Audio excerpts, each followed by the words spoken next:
Olá, aqui é o professor João Vitor Teodoro. Nesta primeira aula da disciplina de estatística, falarei sobre as noções básicas de amostragem. Antes de efetuar a construção de tabelas, gráficos ou até mesmo o cálculo de médias e variâncias, a gente precisa efetuar a coleta e organização dos dados. E para que a gente efetue essa coleta, é necessário utilizar algumas regras.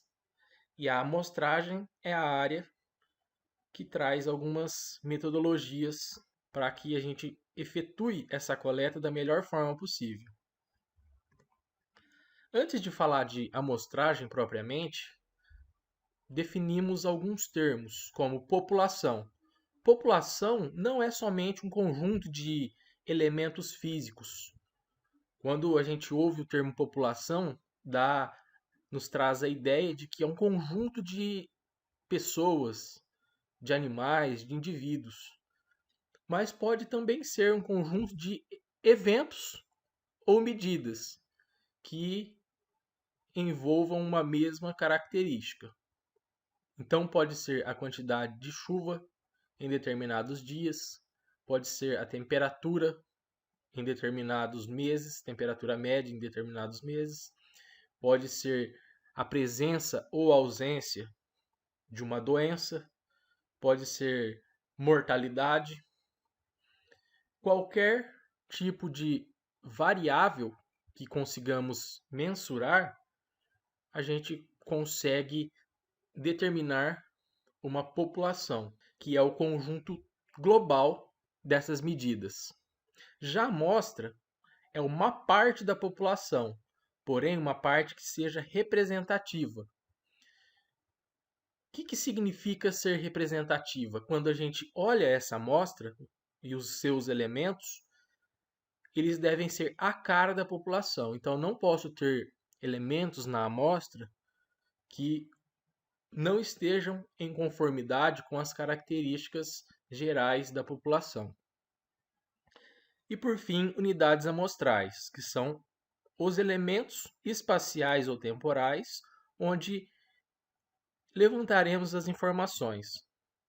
Podemos também chamar de objeto em observação. Então, cada elemento que pertence à amostra chamaremos de unidade amostral. Já que sabemos aqueles termos, podemos definir a amostragem, que é um procedimento do qual se selecionam alguns membros da população. Então, temos como exemplo aqui esse diagrama mostrando um conjunto maior que seria a população. A retirada de alguns desses elementos, que se trata basicamente da amostragem, forma a amostra, que deve conter, como já dito, elementos que são a cara da população, ou seja, devem ser representativos da população. E por fim, como objetivo final, conseguimos efetuar algumas análises estatísticas que veremos posteriormente na disciplina, que trarão generalizações para os dados da população. Alguns exemplos básicos de amostragem. A prova da comida pelo cozinheiro. Então, você fez o seu arroz, você quer saber se ele está bem temperado, se você colocou a quantidade correta de sal. Você não pode fazer a coleta, ou melhor, experimentar toda a comida, né? Porque vamos supor que você vai servir a comida para um grupo de pessoas. Se você utilizar o censo seria a outra alternativa à amostragem. Em contrapartida, no censo, a gente observa todos os elementos do grupo. Porém, muitas vezes a gente não consegue. Isso não é possível, principalmente nesse caso aqui. onde você tem que servir o arroz para várias pessoas. Se você utilizar o censo, você vai ter que experimentar toda a comida para saber se está bem temperado, porque é um teste destrutivo. Então, neste caso, você vai ter que pegar uma prova, uma amostra para observar a quantidade de tempero.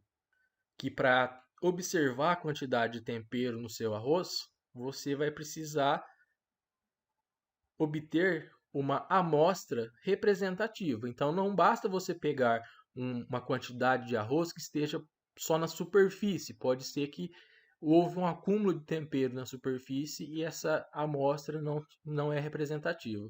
Então, o correto é ou você homogeneizar o arroz ou você coletar a amostra durante todo o volume aí do seu alimento. O exame de sangue é outro exemplo de amostragem. Então, se você utilizar o censo, você vai ter que esgotar o indivíduo que está com sangue. No caso, é algo inviável, então temos que tirar uma amostra. E essa amostra, ela é amostra em dois sentidos, tanto no sentido de que é uma pequena quantidade do sangue total que está no indivíduo, quanto uma amostra temporal, pois esse sangue coletado ele vai representar um período de tempo de vivência do ser em que esse sangue está sendo coletado. A pesquisa eleitoral é outra forma de amostragem. Então, por exemplo, ao efetuar uma amostragem de 3.000 indivíduos no Brasil, conseguimos uma estimativa bem razoável sobre os possíveis candidatos a serem eleitos. Porém, como já dito, também na pesquisa eleitoral a amostragem deve ser representativa. Um exemplo que eu posso dar que aconteceu em minha cidade foi que os indivíduos que estavam coletando opiniões para a pesquisa eleitoral batiam palmas em cada casa e perguntavam para o mesmo indivíduo sobre a opção de candidato em que ele e seus dependentes optavam. Neste caso, havia uma dependência em relação à opinião ou opção em relação aos candidatos. Então, essa dependência trouxe um vício na pesquisa, e esse vício acarretou em uma pesquisa eleitoral totalmente errada. O resultado dessa pesquisa eleitoral viesada causou resultado bem diferente daquele obtido nas urnas. Então, por exemplo, para que vocês entendam melhor este exemplo, vou detalhar. Então, o pesquisador batia a palma na casa e perguntava: Fulano, você vota em quem? O fulano respondia que vota no candidato A. E para economizar tempo, ele já perguntava para o fulano a opção de voto dos demais membros da família. E como um viés próprio, ele respondia que os demais também votariam no candidato A. O resultado disso foi que o candidato A, na pesquisa feita por meio de amostra, apresentou o resultado em que o candidato A seria eleito. Porém, no dia da eleição, o resultado das urnas foi diferente e o candidato B foi eleito. Outro exemplo que podemos utilizar em amostragem é para conhecer o tamanho de uma determinada população. Um exemplo clássico sobre isso é o método que se chama amostragem-reamostragem, que possibilita, por exemplo, conseguir determinar o número de peixes em um lago. Então, efetuando uma primeira coleta de peixes, efetuando a marcação desses, liberando esses peixes e efetuando uma segunda coleta, verificando a porcentagem de peixes marcados, é possível ter uma noção bem fidedigna da quantidade de peixes total nesse lago. Então, para que vocês consigam entender melhor esse procedimento, vocês podem pesquisar sobre o método de amostragem, reamostragem. Índices econômicos. Então, há vários valores que você vê no final do dia que nos trazem resultados sobre a economia naquele dia, ou até mesmo valores divulgados anualmente.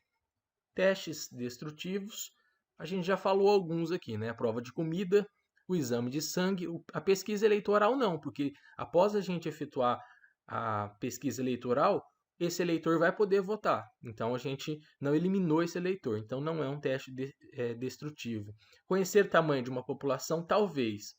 Se para efetuar a contagem de algum elemento a gente necessite destruir e ele não possa pertencer novamente à população, então é um teste destrutivo. Índice econômico também não é um teste destrutivo.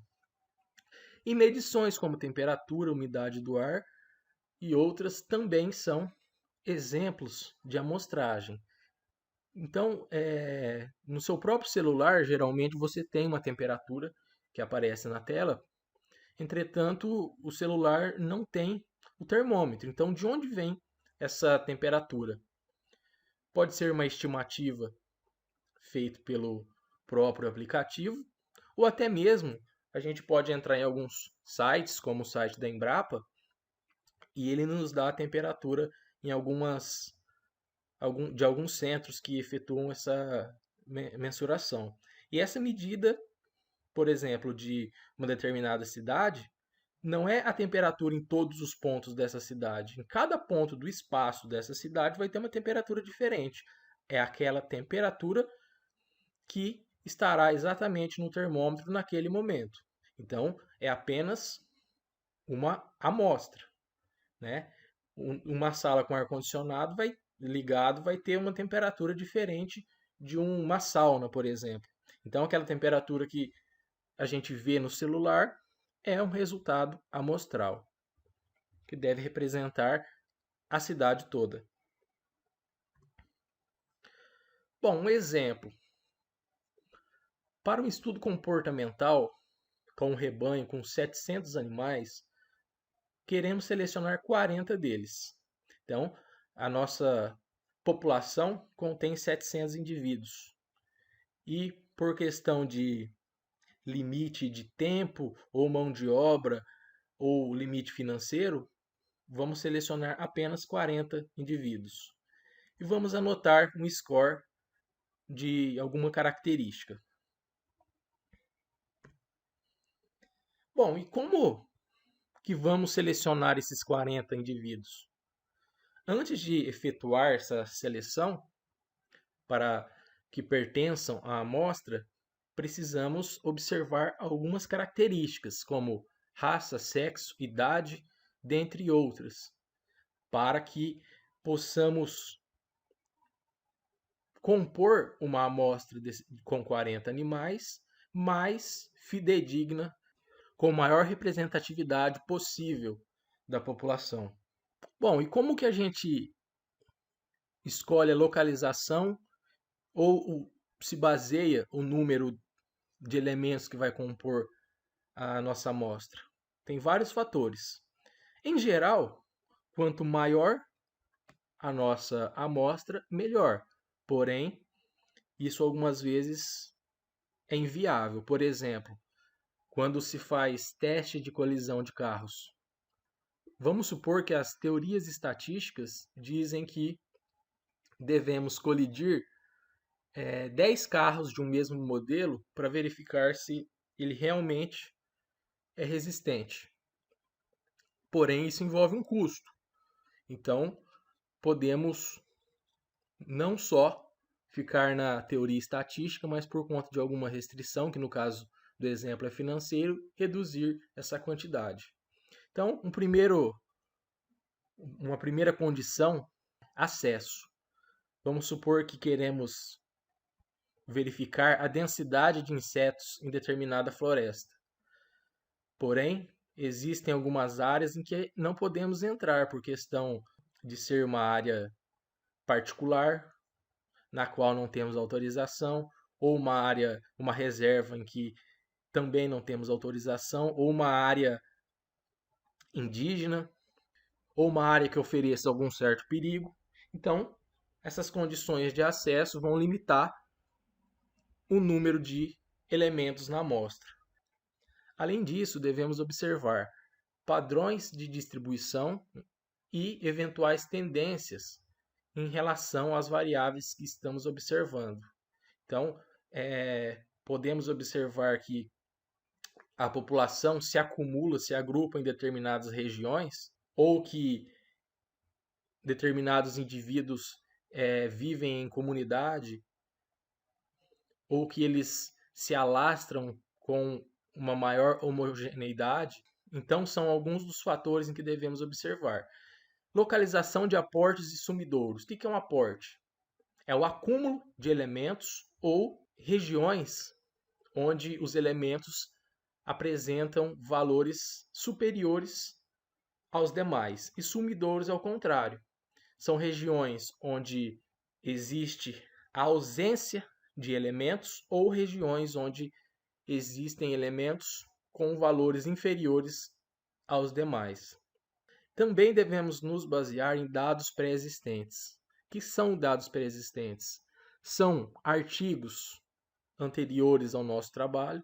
Então, sempre devemos fazer um levantamento bibliográfico para saber os fatores já citados anteriormente, para saber quais as condições de acesso, quais são os padrões, se existem aportes, se existem sumidouros.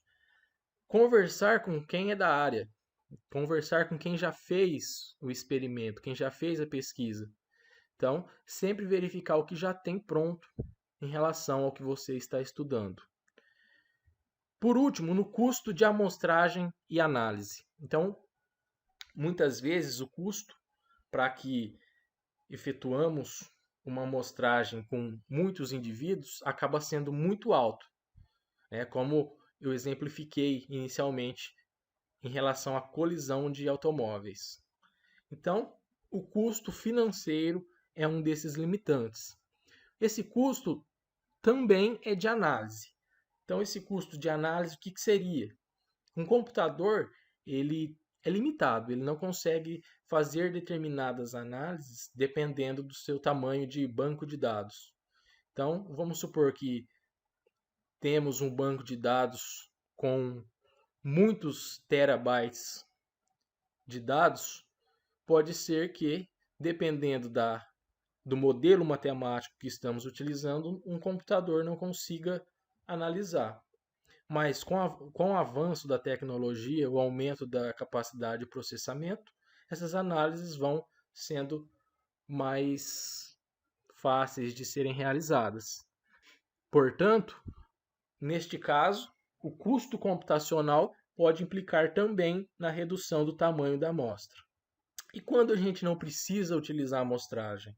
Ou seja, quando a gente pode utilizar o censo, observar uma mesma variável de todos os elementos da população. Quando a população for pequena. Então, quando há poucos indivíduos, eu não preciso coletar uma amostra, eu posso observar em todos eles. Quando também as características forem de fácil mensuração. Então, pode ser que a gente tenha uma população até grande, só que se a característica for de fácil mensuração também, podemos utilizar o censo e não a amostragem, pois teremos aí um resultado exato e não uma aproximação. E por último, quando necessitamos de alta precisão. Então, o censo feito com a população brasileira envolve uma população grande, aproximadamente 210 milhões de habitantes, e são características de difícil mensuração. São várias perguntas a serem respondidas. Porém, como se necessita de alta precisão, então o censo é realizado. E qual é o preço? E qual é o custo para que se realize esse censo no Brasil? É o custo financeiro, é o custo de mão de obra e é o custo de tempo. Então, necessita-se de muitos pesquisadores que saiam às ruas perguntando.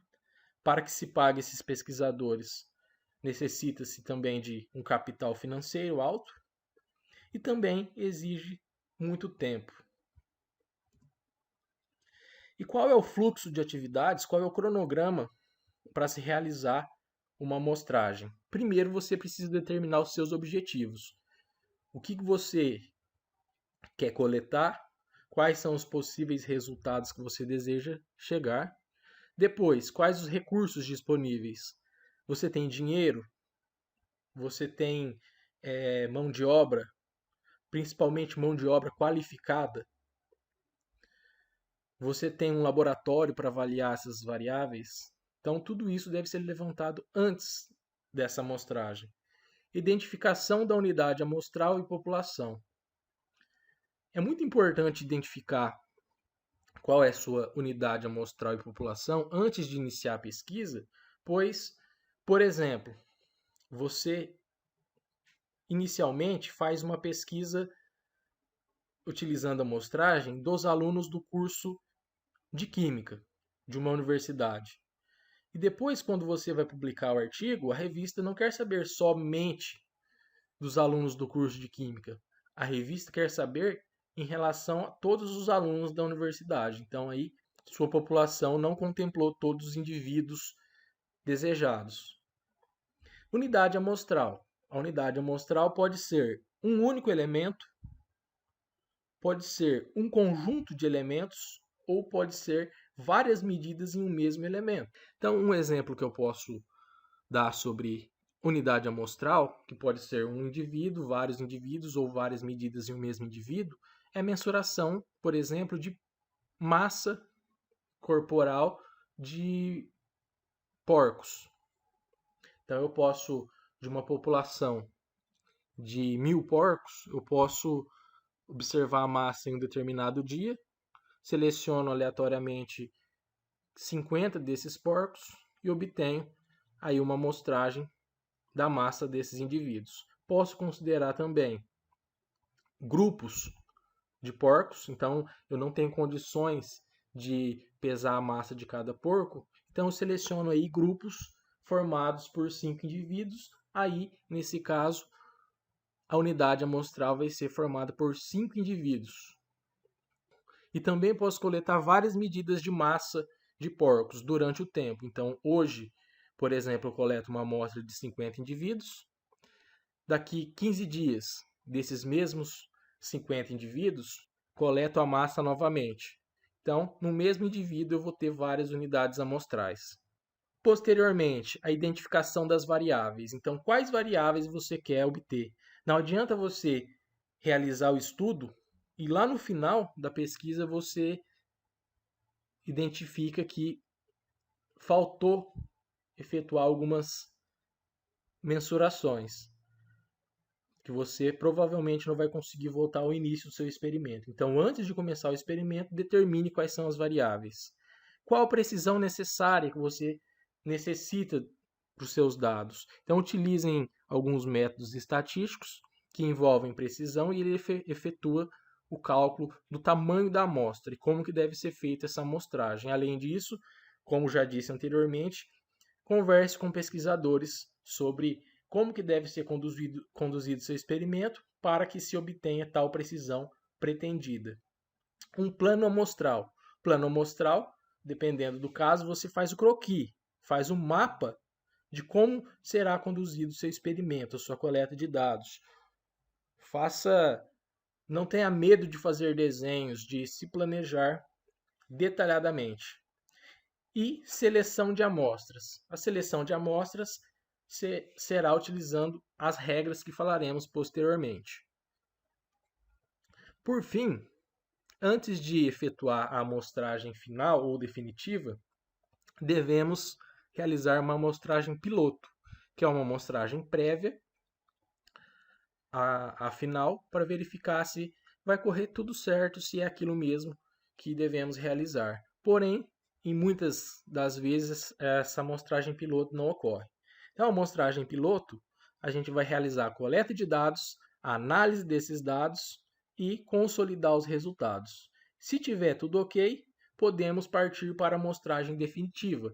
Se ocorrer algum contratempo, precisamos identificar o que precisa ser modificado e aí sim realizar a amostragem definitiva. Realizada a amostragem definitiva, podemos efetuar assim a coleta de dados, analisar esses dados e consolidar os resultados, assim terminando o nosso trabalho de amostragem. Representatividade amostral necessita que a gente defina objetivamente qual que é a nossa população-alvo, assim como eu já falei anteriormente. Qual será a sua população? Será, por exemplo, na universidade, vamos observar o índice acadêmico de alguns alunos. A população será do curso de Química especificamente? Será de um campus especificamente? Será da universidade toda? Será de todas as universidades federais? Ou será de todas as universidades do Brasil? Então precisamos definir isso anteriormente. Só assim conseguiremos a representatividade amostral coerente com aqueles indivíduos da população. Imparcialidade na coleta. O que significa isso? Eu não posso fazer diferença entre os indivíduos da amostra. Eu não posso escolher, por opiniões particulares, os indivíduos da amostra. Então, todos devem ter a mesma chance de participar da coleta. E o período ou área de levantamento deve ser condizente com a escala de ocorrência do fenômeno a ser investigado. Então, não adianta eu procurar algo onde não tem. Eu tenho que ser condizente com aquela variável que eu estou trabalhando. Eu tenho que verificar realmente onde ocorre determinado fenômeno. Além disso, o tamanho da amostra. Em geral, quanto maior a amostra, melhor a minha amostragem. Porém, tudo seguindo as regras que serão faladas posteriormente. Qualidade analítica envolve a qualidade dos profissionais envolvidos nessa coleta, nessa análise, a qualidade dos equipamentos que eu estou utilizando para efetuar as mensurações, a qualidade em que esses equipamentos estejam calibrados e também a qualidade da análise estatística ao final. E a estratégia amostral também implica muito na representatividade amostral, e essas estratégias é o que a gente falará posteriormente. E, por fim, a estratégia amostral, que envolve as metodologias estatísticas para a amostragem. Essas metodologias de amostragem se dividem em dois grupos, as probabilísticas e as não probabilísticas. Para que sejam probabilísticas, essa amostragem deve ter três condições. Primeira, todos os elementos da população devem ter probabilidades conhecidas e não nulas de fazerem parte da amostra. Então, todos os elementos devem ter a mesma chance, sem distinção, de participar, de fazerem parte da amostra. A população deve ser finita e totalmente acessível. Então, no caso de uma população infinita, ou que haja algum fator que torne inacessível a coleta de alguns indivíduos, então eu já não consigo uma amostragem probabilística. E por último, o sorteio deve seguir algumas regras que falaremos posteriormente. E quando a amostragem é não probabilística? Simplesmente quando pelo menos uma dessas condições, para que seja probabilística, não seja satisfeita. Os métodos estatísticos mais comuns, mais sofisticados, pressupõe que o tipo de amostragem seja probabilístico, porém, raramente conseguimos essas condições. Entretanto, em alguns casos, onde não conseguimos uma amostragem probabilística, o bom senso e a experiência do pesquisador pode levar a uma análise probabilística, mesmo a amostragem não sendo probabilística. Apesar de parecer contraditório, mesmo uma dessas três regras ou mais não sendo satisfeitas, após muitos anos de trabalho ou um conjunto de dados amostral muito grande, o pesquisador pode ter aí experiência suficiente para garantir que resultados satisfatórios possam ser obtidos. Quais são os métodos de amostragem probabilística? Os quatro principais são aleatória simples, sistemática, por conglomerados e estratificada. Vamos detalhar cada um deles agora. O primeiro método é o de amostragem aleatória simples. Como o próprio nome já diz, é o método mais simples possível. Então, tomando aí, por exemplo, uma população com 100 indivíduos, se queremos uma amostra com 10 deles, basta fazer um sorteio simples, onde cada um tem a mesma probabilidade de pertencer à amostra. Temos duas formas de realizar esse sorteio, com ou sem repetição. Com repetição, quer dizer que o mesmo indivíduo pode participar mais de uma vez da amostra. Sem repetição quer dizer que, após o indivíduo ser selecionado uma vez para a amostra, ele já está automaticamente eliminado de próximas participações.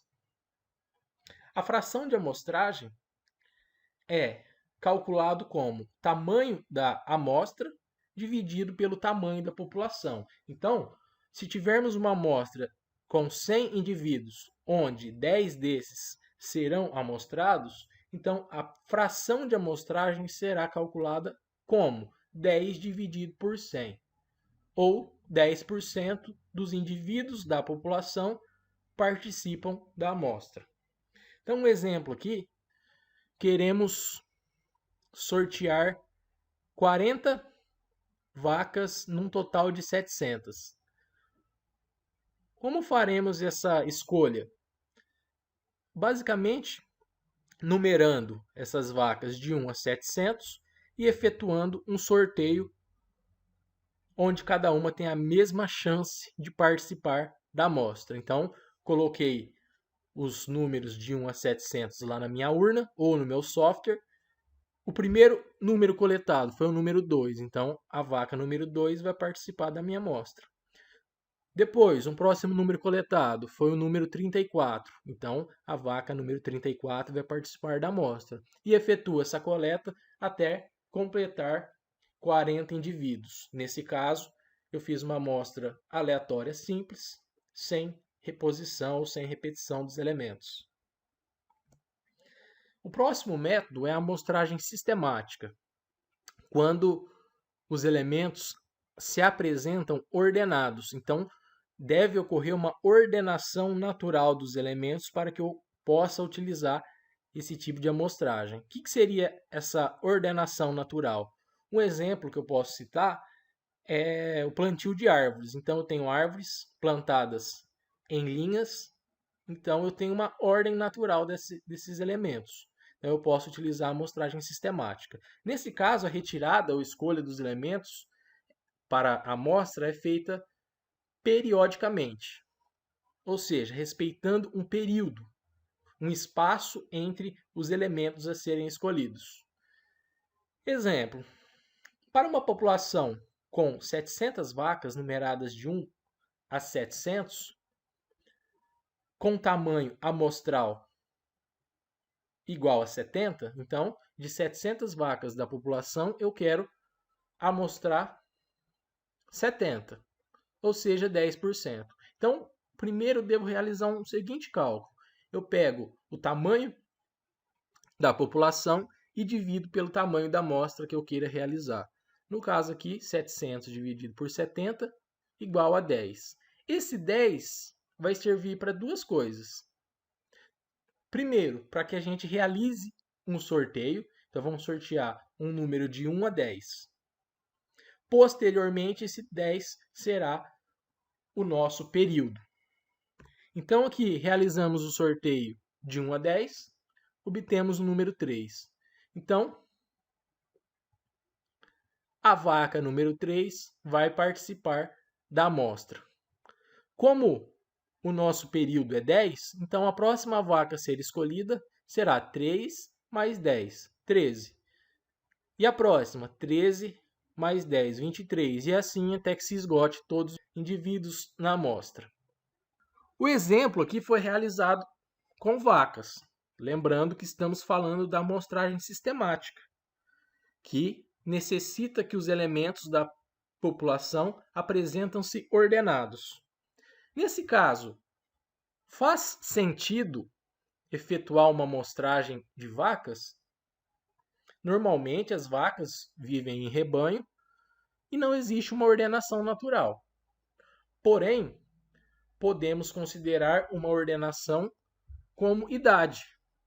ordenamos aquelas mais novas até as mais velhas, ou até mesmo em baias. Se temos 700 baias, podemos considerar aí uma ordenação física entre esses indivíduos. Podemos também, como já citado anteriormente, utilizar numa floresta. Então, vamos supor que ao invés de vacas, tenhamos uma floresta com 700 árvores. Então, selecionamos primeiro a árvore número 3, depois a número 13, a 23 e assim sucessivamente. E qual é o motivo de utilizar essa metodologia? Basicamente, a localização desse elemento pode influenciar no resultado final. Então, para sermos mais fidedignos e eliminar o efeito da sua posição, pegamos um de cada local. Posteriormente, temos o método de amostragem por conglomerados. Quando que utilizamos esse método? Quando a população apresenta algumas subdivisões naturais, em pequenos grupos que chamamos de conglomerados. Por exemplo, temos uma população de macacos em determinada floresta e temos vários grupos que vivem isolados um do outro. Então, esses grupos são os conglomerados, ou até mesmo bairros em determinada cidade, dependendo aí da variável que a gente esteja observando. Nesse caso, para facilitar o processo de amostragem, sorteamos um número de conglomerados. Então, não visitaremos todos os conglomerados, sortearemos e visitaremos apenas alguns. E nesse caso, os conglomerados serão as unidades amostrais. Então, temos esse lado negativo. Apesar da facilidade de reduzir a mão de obra, reduzir o trabalho, temos aí a perca no tamanho amostral, onde apenas os conglomerados serão as unidades amostrais. Como já devem ter percebido, a vantagem desse método amostral é de ordem prática e econômica. Necessita-se menos mão de obra, menos trabalho e também, por consequência, menos investimento financeiro. Como exemplo, vamos supor que queiramos verificar alguma característica em uma cidade. Essa cidade tem 5 bairros, só que não temos disponibilidade para visitar a cidade inteira. Se utilizássemos um método de amostragem aleatória simples, visitaríamos casas aleatórias ao longo de toda a cidade. Isso demandaria mais mão de obra, mais tempo e mais investimento financeiro. Então, um primeiro sorteio que vamos realizar aqui é entre bairros. Temos 5 bairros, faremos a escolha aleatoriamente. Foram sorteados os bairros 1 e 5. Então, no bairro 1 serão escolhidas algumas casas também de forma aleatória e no bairro 5 algumas casas também de forma aleatória. Entretanto, vale lembrar que o tamanho amostral é o número de conglomerados e não o número de casas visitadas. Então, apesar de termos visitado 8 casas, o tamanho amostral aqui se reduz a 2 e não a 8. Ao contrário do que aconteceria se fosse, por exemplo, uma amostragem sistemática ou aleatória simples, onde o tamanho amostral seria 8. E por último, trataremos sobre o método de amostragem estratificada, onde a população pode ser dividida em diferentes subpopulações, o que chamamos de estratos. Esse método é utilizado quando ocorre grande variabilidade entre as observações. E para diminuir, para reduzir essa variabilidade, dividindo em vários estratos, conseguimos grupos mais homogêneos. Porém, exige-se que haja um zoneamento bem definido. O que se trata isso?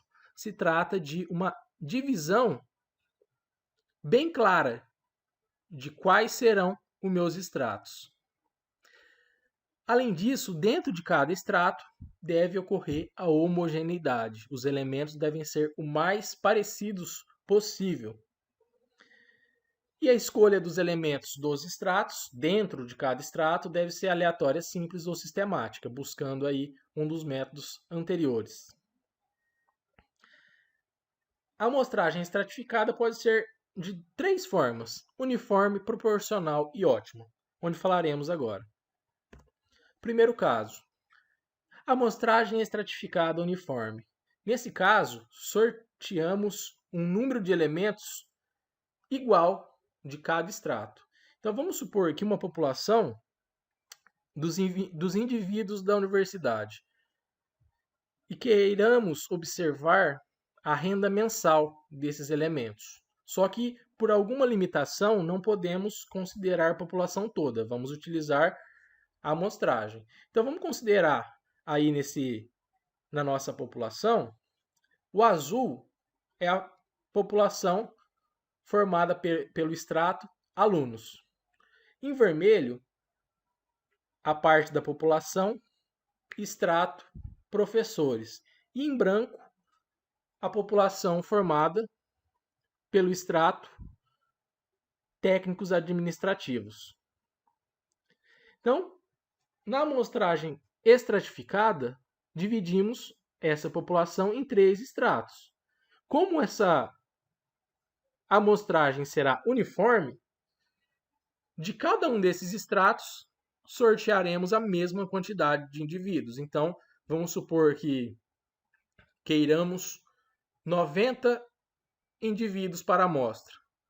Então, lá na amostra, teremos 30 alunos, 30 professores e 30 técnicos administrativos sorteados pertencentes à amostra. Voltemos ao nosso sorteio com vaquinhas. Vamos supor que tenhamos 2 raças de vacas. A raça onde as vaquinhas estão todas branquinhas e essas vaquinhas que estão todas rachuradas. E a nossa amostra deve conter 6 vacas para observar determinada característica. Como a raça influencia significativamente nessa característica, vamos dividir em 2 extratos. O extrato de cima, com essas vacas de uma raça A, e o extrato de baixo, com vaquinhas de uma raça B. Como será um sorteio que utiliza uma amostragem estratificada uniforme, e queremos uma amostra com 6, então sortearei 3 de cada. 3 vaquinhas da raça A, então farei um sorteio aleatório simples ou sistemático. Então aqui sorteei de forma aleatória simples a vaquinha 3, a vaquinha 7 e a 23. E mesmo tendo menos indivíduos, como é uniforme, também vou sortear 3 indivíduos da raça B. Então, sorteei aqui o acaso 2, a 9 e a 11. Já na amostragem estratificada proporcional, a amostra receberá elementos proporcional aos elementos de cada extrato da população. Então, a população continua a mesma. Eu tenho em azul aí os alunos, né, que são em maioria na universidade. Eu tenho em vermelho os professores e em branco os técnicos administrativos. Então, na amostragem estratificada proporcional, se eu tenho mais alunos, eu sorteio para a amostra mais alunos também. Se eu tenho menos professores, automaticamente eu vou sortear menos professores para a amostra também. Fazendo o nosso exemplo das vaquinhas, então aqui da raça A, que são as vaquinhas superiores, eu tenho o dobro de vacas da raça B. Então, proporcionalmente falando, eu vou mostrar também o dobro de vacas da raça A para pertencerem à nossa amostra em relação às vacas da raça B. Então, supondo que eu queira uma amostra com 9 indivíduos, eu sortearei de forma aleatória ou sistemática, 6 vaquinhas da população A, no caso aqui sorteei a 3, a 7, a 13, a 15, a 20, a 23, e a metade da raça B. Então, no caso aqui, aleatoriamente, foi a 2, a 9 e a 11. E por último, falaremos sobre a amostragem estratificada ótima, onde, além da quantidade de elementos de cada extrato, a variabilidade também influenciará na quantidade de indivíduos de cada extrato na amostra. Por exemplo, temos 2 salas de aula com alunos na universidade. O primeiro ano do curso de Química e o último ano do curso de Química. No primeiro ano, todos os alunos basicamente recebem bolsa da universidade, que tem um valor fixo, mensal. E os alunos do último ano, alguns estão desempregados, alguns estão trabalhando, alguns estão com bolsa. Então, há uma maior variabilidade em relação à variável que queremos estudar entre os alunos do último ano. Além disso, temos uma outra informação. A sala de aula do primeiro ano tem 50 alunos e a sala de aula do último ano tem 10 alunos. Se formos utilizar alguns dos métodos anteriores, a variabilidade não influenciará no número de elementos de cada extrato. Então, nesse caso, o que seria cada extrato? O extrato seria a sala de aula. Então, o primeiro extrato seria o primeiro ano e um segundo extrato seria o último ano.